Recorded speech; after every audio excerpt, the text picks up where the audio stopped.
Comments? Criticism? Not like that. Agree with the reading. LVH, lateral wall ischemia, high lateral. Actually, hindi na high lateral.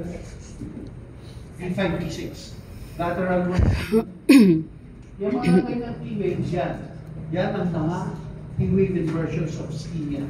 Okay? 1, ATL, high lateral. V5, V6 lateral. O T-buong lateral. High and low. So lateral wall ischemia. LVH. How do you compute for LVH? 1, dito.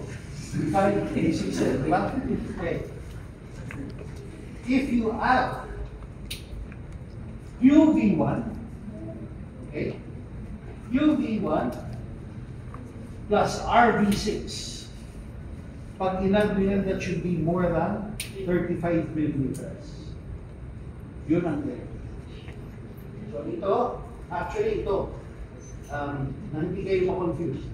S, R, V1, V6. S, V1 plus R, V6 is equal to or greater than 35 millimeters. So pag hinilang ko to, 5, 10, 15, yung rhythm. 20, 21. So,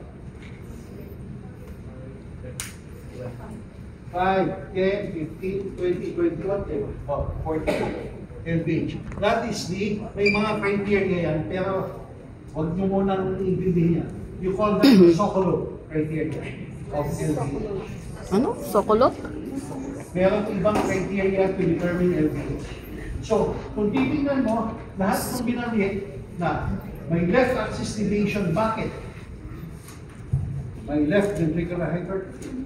Okay? So, it's consistent. Tapos, lateral wall ischemia.